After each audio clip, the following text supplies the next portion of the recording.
देखियो एगो बहुत सुंदर चीज देखबै छी अहाँ आर के। आब कहबै एमे की बहुत सुंदर छै। आब देखबै छी की बहुत सुंदर छै।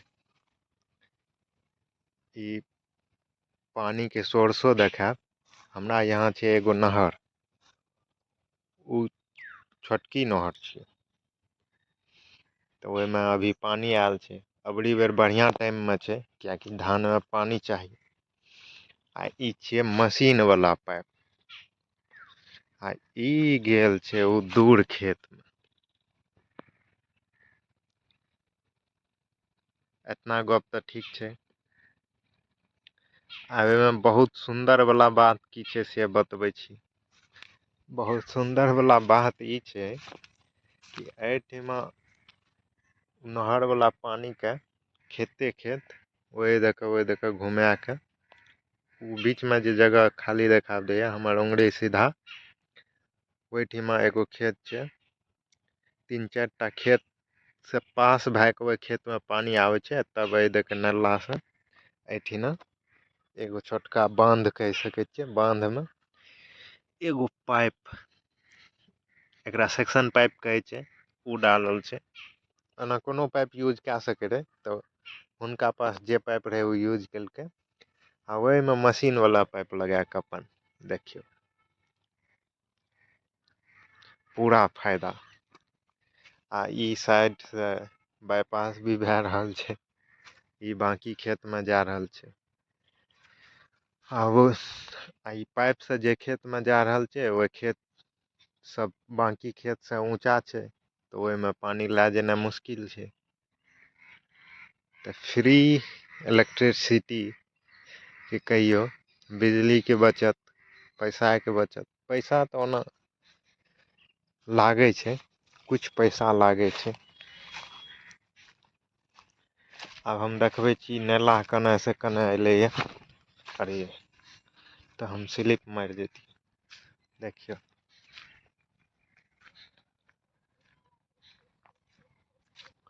ई नाला इम्हर वाला ई खेत से एले ये।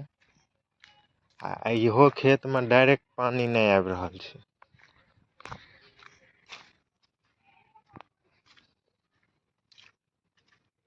एहि खेत में देखियौ देखबै छी कोन खेत से पानी आबै छै। एते इम्हरो पानी जा रहल छै। बीच बीच में काट के बगलो वाला खेत में जा रहल छै। एते पानी आबे छै वहि खेत से बगल वाला खेत से बगल वाला खेत में ओहि बगल वाला खेत से आ नाला छै उ हमर उंगरी के ओने जाके आब ओते से देखबै छी। जतय से एहि खेत में पानी आबै छै उ देखबै छी हम। देखियौ इएह नहर छियै आ ई छियै छोटकी नहर। एकर कनेक्शन एगो ऐसन बड़ा नहर छै। आ जेतना उ साइड इ साइड मिला के ये ओतना बड़ा उ नहर छै। आ इ नहर में ई बम्मा छै। बम्मा यानि एगो छोटा पाइप कहि सकै छियै। सीमेंट वाला। पानी के स्तर कम भए गेलै ये लागै छै बन्द केलकै ये मेन जगह से। आ इम्हर से देखियौ इएह पानी एहिठिमा दऽ के एहिठिमा से देखियौ हम ओहि पीछा से देखेलु रहे इएह पानी एहि खेत से होते हुए ओहि खेत से बगल वाला खेत फेर ओहि खेत तब ओहि खेत जाके आ तब उम्हर जाके आ उ दूर जाइ छै। एम्हर से देखायब तऽ ओते उ खेत छै। तऽ देखियौ कते भयंकर सिस्टम छै। सिस्टम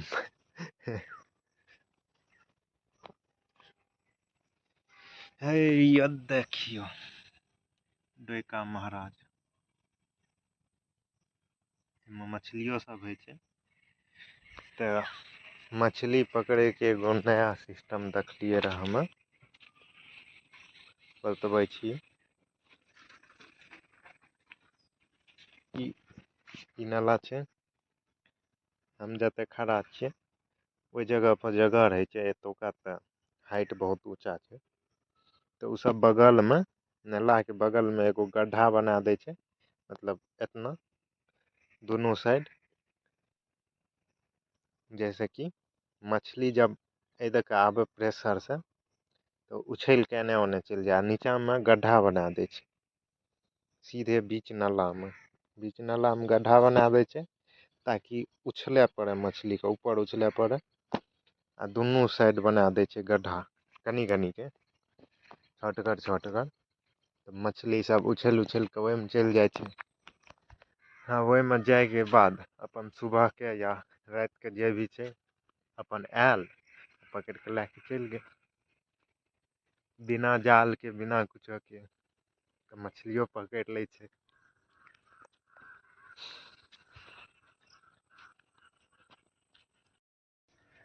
कुछ दिन पहले जो छै ई नहर के भेले सफैया, ठीक छै,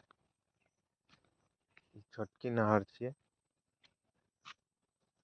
अब सोचेबै हम बीच पानि में केना खड़ा छियै, तऽ पानी में नहीं छियै, ई पुल छियै जे हमरा सबके द्वारा अपन खर्च पर बनायल गेलै ये।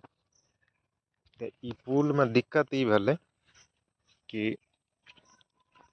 जब नहर के सफैया भेलै तऽ कंछी जे ई साइड वाला जे छै उ बेसी काटि देलकै, जे टाइम में पुल्ला देलकै, फेर से हटबै के बाद हमरा सब देलियै, ओहि टाइम तक मिट्टी ठीके रहे, लेकिन बाद में मिट्टी कटि गेलै पानी के बहाव से, तऽ फेर से हमरा सबके बोरा में मिट्टी भरि भरि के डाले पड़लै ये।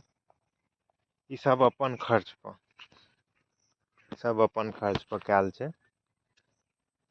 सब अपना यहाँ के जे भी छै उ सब मिल के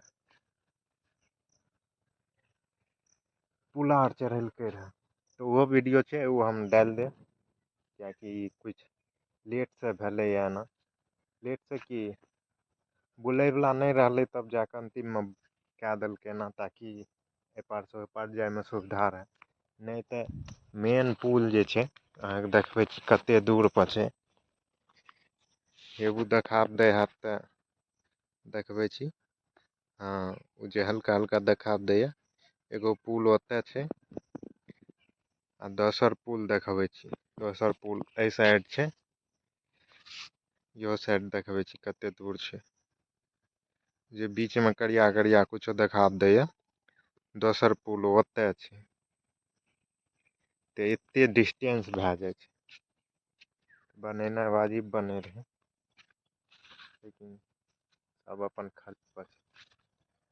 चलू फेर मिलै छी नवका कोनो वीडियो में।